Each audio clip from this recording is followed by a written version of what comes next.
नमस्कार, मैं अशोक कुमार पांडे और स्वागत है आपका टीसीएच पर। ऐसा लगता है कि मोदी सरकार ने फैसला कर लिया है कि देश के अंदर कितना भी बंटवारा हो जाए, देश कितना भी बंटता चला जाए, भले देश के टुकड़े हो जाएं, लेकिन मोदी सरकार अपने वोट के लिए, अपने राजनीति के लिए एकदम अपने होठ सिल के रखेगी। देश में तमाशा जिस तरह से बढ़ा है, कई बार तो ऐसा लगता है कि ये जो गुंडे सड़कों पर घूम रहे हैं हिंदुत्ववादी बनके, ये अब सरकार के हाथ से भी निकल गए हैं। और कई बार ऐसा लगता है कि सरकार खुद चाहती है कि इस तरह की घटनाएं होती रहें ताकि हिंदू मुसलमान लगातार चलता रहे। चाहे वो बरेली की घटना हो, चाहे वाराणसी की घटना हो, चाहे उत्तराखंड की घटना हो, ये दुनिया में देश को बदनाम करने के लिए और साथ में देश के अंदर एक नए बंटवारे को पैदा करने के लिए जिम्मेदार बनती चली जा रही है। अपने आप को हिंदुत्ववादी कहने वाले ये जो गुंडे हैं, कभी बजरंग दल के नाम पर, कभी किसी नाम पर, कभी किसी नाम पर जो हरकतें कर रहे हैं, वो किसी भी सभ्य समाज के लिए शर्मनाक होना चाहिए। आप बरेली की घटना देखिए। नर्सिंग की एक छात्रा थी, स्टूडेंट थी, उसका बर्थडे था और उस बर्थडे में उसने अपने कुछ दोस्तों को बुलाया हुआ था। आप किसी भी रेस्टोरेंट में किसी भी दिन चले जाइए, इस तरह के बर्थडे के कार्यक्रम होते रहते हैं। यंग लोग करते हैं, छोटे बच्चों के होते हैं, इस तरह के जन्मदिन के कार्यक्रम चलते रहते हैं। यह कार्यक्रम जो था वो वैसे ही चल रहा था जैसे देश भर में बर्थडे मनाया जाता है। बस हुआ यह था कि इसमें उसके दोस्तों में 2 मुसलमान भी शामिल थे, यानी ढेर सारे लोग थे और उसमें 2 मुसलमान भी शामिल थे। अब आप ये बताइए, हम अपने घर पे पार्टी करेंगे या रेस्टोरेंट में पार्टी देंगे तो उसमें किसको बुलाएंगे? वो इन गुंडों से पूछ के करेंगे। कोई मुस्लिम दोस्त मेरा पार्टी देगा, मुझे बुलाएगा, तो क्या मैं इन गुंडों के डर से नहीं जाऊंगा? या मैं कोई पार्टी दूंगा, उसमें अपने मुस्लिम दोस्तों को मुझे बुलाना होगा, तो क्या इन गुंडों के डर से उनको नहीं बुलाऊंगा?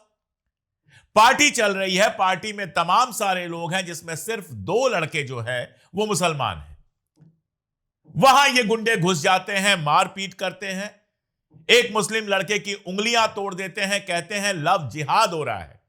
अब इन बजरंग दल के लौंडों की दिक्कत यह है कि ना तो इनको प्रेम मिलता है, ना इनकी शादी कोई करता होगा। कौन अपनी बेटी इन गुंडों को देना चाहेगा और कौन सी लड़की इन गुंडों से प्रेम करना चाहेगी? इनकी जिंदगी में प्रेम तो है नहीं, इनकी जिंदगी में सिर्फ गुंडागर्दी है और उसके अलावा ना कोई भविष्य है और ना ही कोई वर्तमान है। सरकार है मनपसंद, इसलिए गुंडागर्दी करते हैं, बच जाते हैं, बस इतना ही है। इतने से ही इनकी जिंदगी चल रही है।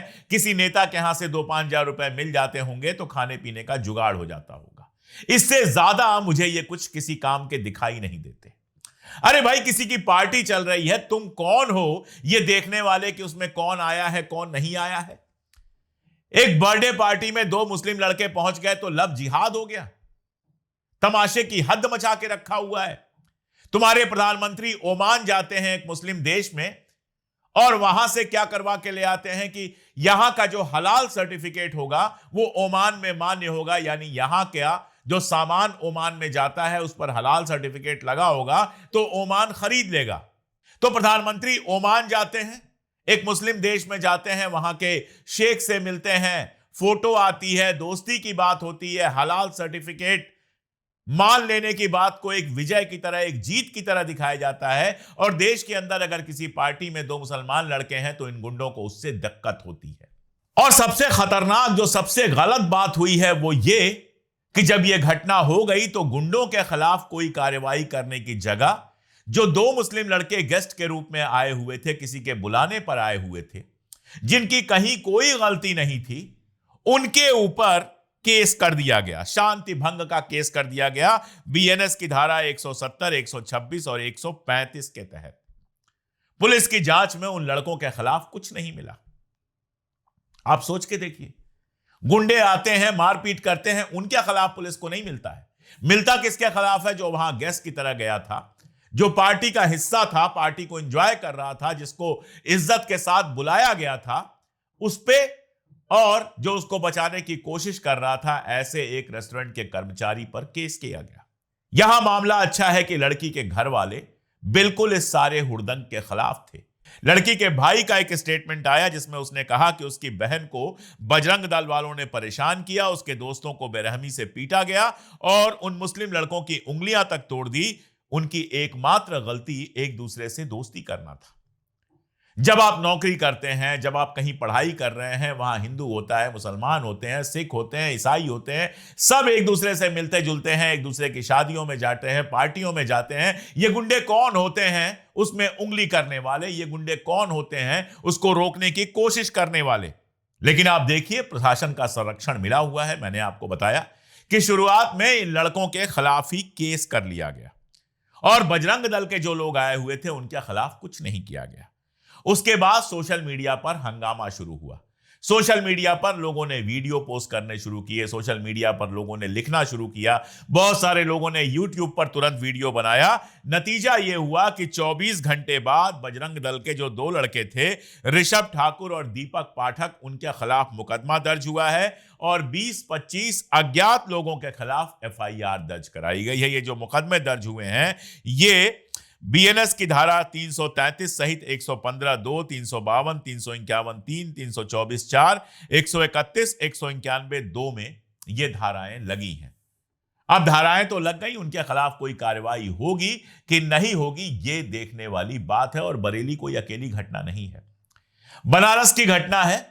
बहुत सारे विदेशी बनारस में आते हैं। बनारस का अपना एक आकर्षण है। अगर आपने बनारस की गलियों में कभी घूमकर देखा होगा तो उसमें आपको अमेरिकन भी मिल जाएगा, उसमें आपको नॉर्वेजियन भी मिल जाएगा, उसमें आपको कोई भी मिल सकता है। किसी भी देश के लोग आते हैं बनारस में, गंगा के घाट पे बैठते हैं, देखते हैं, फोटोग्राफी करते हैं, एंजॉय करते हैं अपनी तरीके से बनारस को, उसकी आध्यात्मिकता को समझने की कोशिश करते हैं और उसके बाद लौट जाते हैं।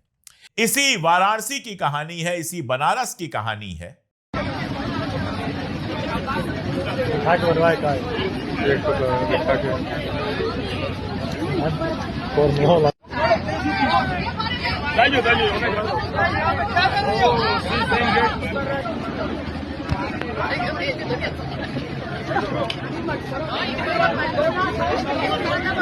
You can apologize to everyone. And tell them this over happened again and you can just be on your own. No, you will not let you go. You don't have the common sense.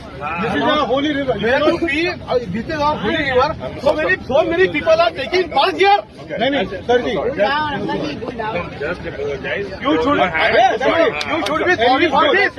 जापानी कुछ पर्यटक आए हुए थे और घाट पर उन्होंने Christmas के दिन सांता क्लॉज की टोपी पहनी हुई थी। उनके साथ लोकल लोगों ने बदतमीजी की और उसका वीडियो बिल्कुल साफ साफ दिखाई दे रहा है। लेकिन डीसीपी काशी का कहना यह है कि प्रकरण में जापानी टूरिस्टों को अन्य दर्शनार्थियों द्वारा नहाने को लेकर टोका गया, जिसके बाद टूरिस्टों द्वारा माफी मांगकर विवाद शांत किया गया। क्या हुआ क्या नहीं हुआ मैं नहीं जानता, लेकिन समाजवादी पार्टी का तंज मुझे पता है। उसने कहा कि विश्वगुरु अच्छे दिन अतिथि देवो भव। इसका मतलब यह है कि जापान से जो हमारे यहां लोग आए हुए थे, टूरिस्ट आए हुए थे, वैसे ही टूरिस्टों की संख्या लगातार गिरती जा रही है। उनके साथ जो यह व्यवहार किया गया, क्या यह व्यवहार उचित था? और यह अकेला तो है नहीं, रायपुर से लेकर देश भर में क्रिसमस के दौरान जो तमाशा किया गया है वो सब आप जानते हैं। और इसके बाद एक घटना सामने आती है देहरादून की। देहरादून में 24 साल का MBA का स्टूडेंट एंजल चकमा, मैंने बताया था इसके बारे में, पहले भी बात की थी अपने भाई के साथ। यह बंदा गया हुआ था सब्जी खरीदने के लिए। वहां पर इसको चिंकी कहा गया, चाइनीज कहा गया, और उसके बाद इसको इस बुरी तरह से मारा पीटा गया कि 14 दिन हॉस्पिटल में रहने के बाद उसने दम तोड़ दिया। एक बच्चा त्रिपुरा से आता है उत्तराखंड के देहरादून में पढ़ाई करने के लिए। उसको चिंकी कहकर चिढ़ाया जाता है, उसके साथ मारपीट की जाती है, उसकी जान ले ली जाती है। उसका बाप BSF में काम करता है। ना तो वो मुसलमान है, ना तो वो सेंटा क्लॉज की टोपी पहना है, ना तो वो किसी और देश से आया है। आप कहेंगे उत्तर पूर्व हमारे देश का अभिन्न हिस्सा है, लेकिन उत्तर पूर्व के लोगों को चाइनीज कह के चिढ़ाएंगे, मारेंगे, पीटेंगे। आप कहेंगे कश्मीर हमारे देश का अभिन्न हिस्सा है, लेकिन कश्मीर से जो गरीब शाल बेचने आएगा उसको आप मारेंगे, पीटेंगे, परेशान करेंगे।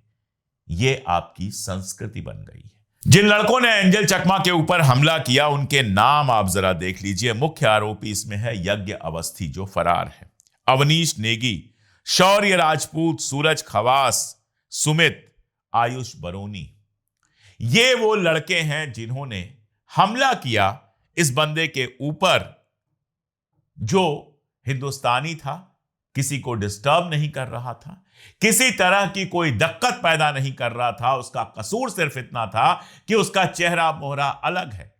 इसके बाद मैंने एक वीडियो देखा त्रिपुरा के एक छात्र नेता का, दर्द भरा हुआ था उसके आवाज में। नॉर्थ ईस्ट के बाहर हम लोग जाते हैं तो हम लोग को चिंकी चाइनीज बोला जाता है, ये नया बात नहीं है। और जो आज एंजल चकमा मरा है, ये एंजल चकमा का मौत नहीं है, ये पूरा नॉर्थ ईस्ट के लोगों का मौत है ये। उसके पहले भी तो बहुत सारे लोगों का वहां पे मौत हुआ है। नॉर्थ ईस्ट के बाहर बेंगलोर बोलिए, यहाँ पे कर्नाटका बोलिए, केरला बोलिए, बहुत सारी जगह में हो रहा है, दिल्ली में बोलिए, अत्याचार हो रहा है।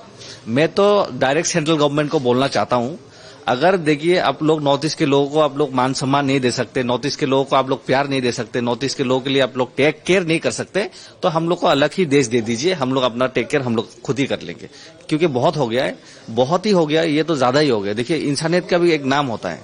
ये हालत कर दी गई है कि एक प्रदेश का निवासी कहता है कि अगर हमारी इज्जत नहीं कर सकते हो, हमको अलग देश दे दो। देखिए यूएसएसआर जो है ना, एक जमाने में सोवियत संघ जो था, दुनिया के आधे हिस्से पर राज करता था। 22 हिस्सों में बट गया सोवियत संघ। क्यों बट गया?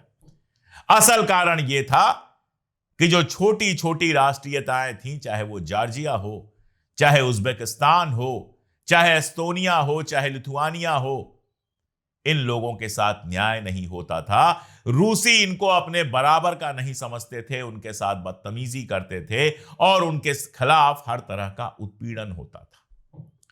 तो जब तक आप मजबूत थे तब तक तो आपके शिकंजे में रहे वे। जिस दिन आप कमजोर हुए उस दिन उन्होंने अपनी आजादी ले ली, अपना अलग मुल्क बना लिया।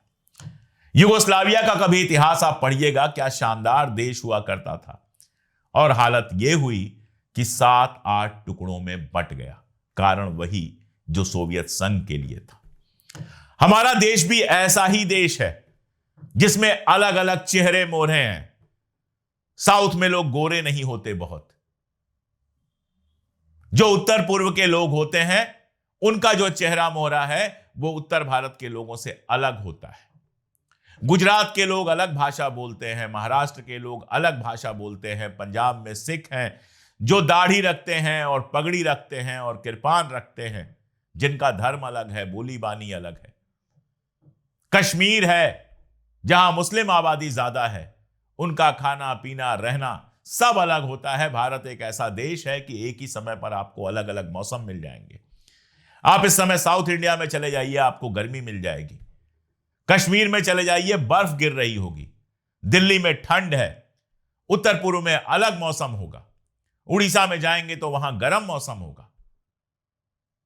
अलग अलग भाषा, अलग अलग संस्कृति, सब मिलकर एक भारत को बनाते हैं। और जब देश के अंदर धर्म के आधार पर अलग बंटवारा होगा, सिखों को खालिस्तानी कह देंगे, मुसलमानों को पाकिस्तानी कह देंगे, किसी का चेहरा मोहरा अलग होगा तो उसको चाइनीज कह देंगे, तो ये तो देश बांटने का काम है। ये तो अलग अलग संस्कृतियों को नीचा दिखाने का काम है। और एक बात याद रखिएगा, जितनी इज्जत यूपी वाला सोचता है कि हमारी होनी चाहिए, उतनी ही इज्जत त्रिपुरा वाले की है। उसका भी अपना एक इतिहास है, उसकी भी अपनी संस्कृति है जो उतनी ही शानदार है जितनी किसी और की। कश्मीर की अपनी अलग संस्कृति है, दक्षिण भारत की अपनी अलग संस्कृति है, कर्नाटक की अपनी अलग संस्कृति है, कन्नड़ भाषा का अपना इतिहास है। कन्नड़ में एक से एक बड़े साहित्यकार हुए हैं। मराठी में चले जाइए, मराठी का एक शानदार इतिहास है, किसी दूसरी भाषा से कम नहीं है। वो ऐतिहासिक भाषा है, ऐतिहासिक साहित्य है उसमें, ऐतिहासिक संस्कृति है उसमें। तमिलनाडु में चले जाइए, माना जाता है तमिल तो संस्कृत से भी पुरानी भाषा है। कितने पुराने कवि लेखक, कितनी पुरानी संस्कृति, कितने शानदार राजा। आप अगर उनको नीचा दिखाने की कोशिश करेंगे तो वो आपके साथ क्यों रहेंगे? देश बनता है जब यूनिटी इन डाइवर्सिटी की बात की जाती है कि सब अलग अलग हैं लेकिन सबके बीच एकता है। आप तमिल हो, अपनी तमिल संस्कृति पर पूरा अभिमान करो, लेकिन आप भारतीय भी हो। आप कश्मीरी हो, अपनी कश्मीरी संस्कृति पर अभिमान करो, लेकिन भारतीय भी हो। आप त्रिपुरा के हो, अरुणाचल के हो, आसाम के हो, और सब शानदार संस्कृतियां हैं, लेकिन एक देश के रूप में आप भारत के हो। यही भावना थी जब देश को बनाया गया। विविधता में एकता, अनेकता में एकता की बात हुई कि हम अनेक हैं, अलग अलग संस्कृतियां हैं, अलग अलग भाषा हैं। कोस कोस पर पानी बदले 5 कोस पर बानी, हमारे यहां कहावत कही जाती है। केवल उत्तर भारत की भी बात करेंगे तो भाषा, चेहरा मोहरा सब बदल जाता है। पूर्वी उत्तर प्रदेश का चेहरा मोहरा पश्चिमी उत्तर प्रदेश से बदल जाता है, खाना पीना बदल जाता है। गाजियाबाद के किसान और बस्ती के किसान में जमीन आसमान का फर्क होता है। अगर इन फर्कों को ही हम बड़ा करने लगेंगे तो देश एक कहां से रहेगा। 14 करोड़ मुसलमान इस देश में हैं, जिनकी दसियों पीढ़ियां जो हैं यहीं दफन हैं, यहीं की जमीन में। आप उनको पराया बनाने की कोशिश करेंगे तो एक दिन वो पराये बन जाएंगे, और जिस दिन पराये बन जाएंगे वो दिन देश के लिए बहुत दर्दनाक होगा, बहुत मुश्किल होगा। उत्तर पूरब को लेकर वैसे ही चाइना लगा हुआ है। अरुणाचल पर दावा करता है, कभी कहीं दावा करता है, कभी कहीं दावा करता है। आप अगर ऐसे रोज रोज उनको दुश्मन बनाएंगे तो कल क्या होगा वो कहा भी नहीं जा सकता। देश जोड़ने से बनता है और तोड़ने से टूट जाता है। यह बात शायद मोदी जी, योगी जी जैसे लोगों को समझ में नहीं आ रही है। अगर समझ में आ रही होती तो इस तरह की घटनाओं को रोकने के लिए जान लगा दी जाती। ऐसी व्यवस्था पुलिस की चाक चौबंद की जाती कि ये जो गुंडे हैं, जो कभी किसी मुसलमान को, कभी किसी नॉर्थ ईस्ट के बंदे को, कभी किसी को पीट पीट कर मार डाल रहे हैं, इन गुंडों पर लगाम लगाई जाती। बहुत मुश्किल नहीं है। लेकिन दिक्कत यह है कि वोट की राजनीति जो बांट कर ही कर रहे हैं, वो ऐसे लोगों को रोकेंगे कैसे। और एक और दिक्कत है कि ऐसे गुंडे बहुत जल्दी कमांड से बाहर निकल जाते हैं, खुद को राजनीति और देश से बड़ा समझने लगते हैं। मुझे डर है कि हमारा देश उसी तरफ बढ़ रहा है। दुनिया में जो बेइज्जती हो रही है वो तो हो ही रही है, देश भीतर से टूट रहा है। अब भी वक्त है इसको बचा लिया जाए, वरना कल बचाने के लिए कुछ नहीं बचेगा। आज के लिए इतना ही, बहुत शुक्रिया।